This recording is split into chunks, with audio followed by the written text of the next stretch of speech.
For brief introductions here, we've got Graeme Fraser, who's Graeme Smith. Graeme Smith. Mixing up my journalists here. Yes, Graeme Smith. We're very happy to have. He's very rarely in Ottawa. He's been covering Afghanistan for several years now for the Globe and Mail, and he has broken numerous stories while working outside of the base. Most notably, a lot of you will remember Graeme's work covering the Afghan detainees controversies. He's won a Missioner Award, a National Newspaper Association Award, and we're very fortunate to have him here.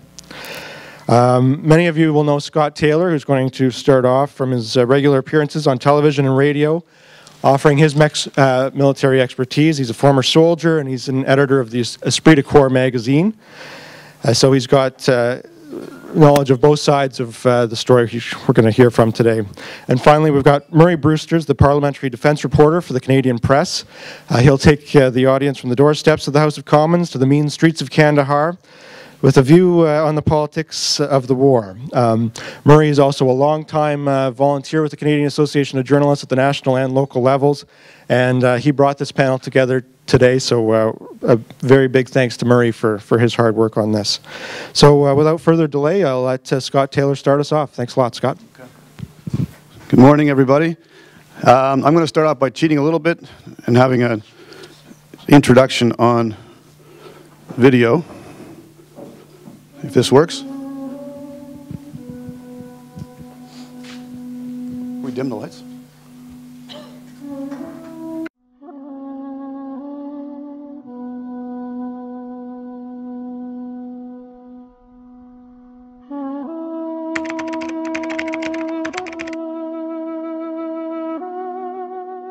A former professional soldier in the Canadian Armed Forces, Scott Taylor, has been editor and publisher of Esprit De Corps magazine since 1988.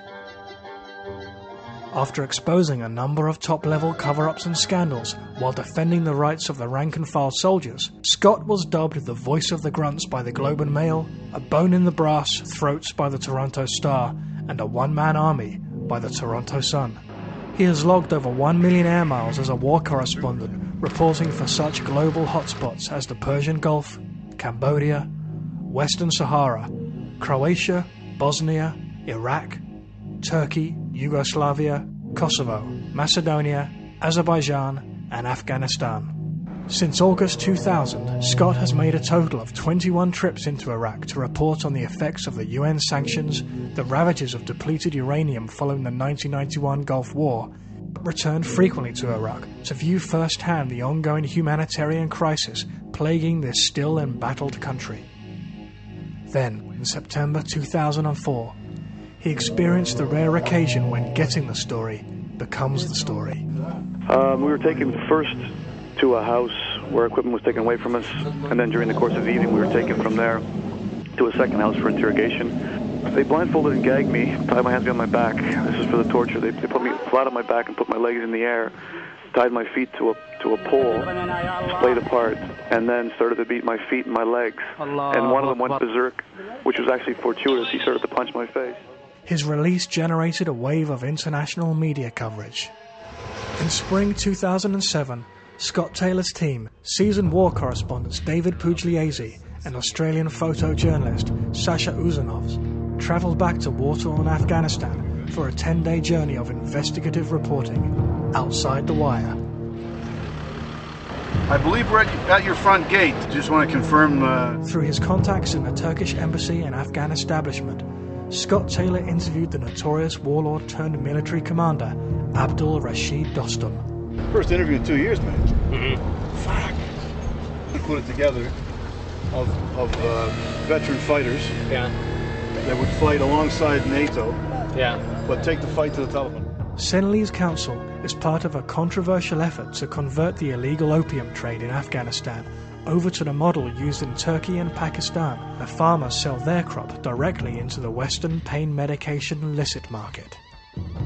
The president of Senli's, Canadian Noreen MacDonald, invited Scott to come with Senli's as they conducted an information gathering surveys into the countryside, trying to find out what the Afghan public is really experiencing. This fall, Scott returns outside the wire as the Taliban offensive heads up to investigate how the conflict is affecting the peacekeeping coalition, reconstruction efforts, and the lives of the average Afghani. Thank you.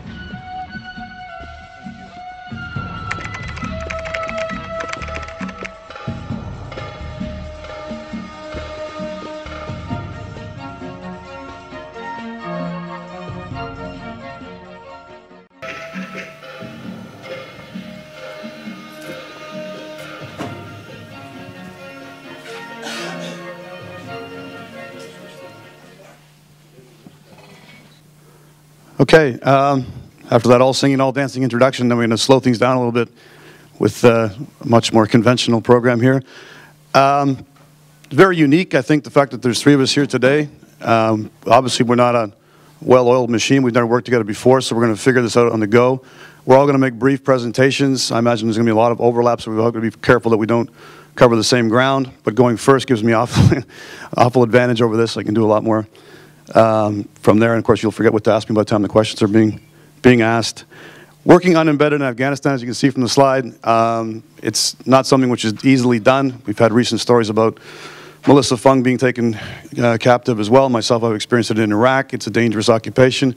There's things you can do to mitigate the dangers, and growing the beard, and growing the hair, but as we've said before amongst ourselves, it's no matter what precautions you take, you still stick out like dog's balls to the Afghans. They can tell you're definitely not from there. Noreen MacDonald, let's touch on her quickly. We all know her. I mean, she's obviously been making a lot of noise about Afghanistan. I did travel with them in 2007 when they were collecting information. For her as well, very difficult to collect information as a woman working outside. She dresses as a young Afghan boy. They take their own guards. They go out. They only spend a certain amount of time outside the wire, of 2 hours maximum, when they go out to talk to the people and come back inside. Now, an awful lot of times, things that she's brought back don't sit right with the right people. People, tend to object to it. They claim that perhaps her methodology is flawed, etc. The fact is, she's at least out collecting some information. It also highlights the fact that it's very difficult for anybody to really have a complete grasp of what's going on in Afghanistan. One of the tricks she uses to keep people mesmerized is something as simple as Polaroid photographs. I don't know if you can see that there. Take their picture while they're lined up waiting for their food to be distributed, and they sit absolutely mesmerized by the technology of an old Polaroid photograph. Same thing goes with seeing their own image. Kids, a lot of the times, just frantic to see the picture themselves when you show them back on digital.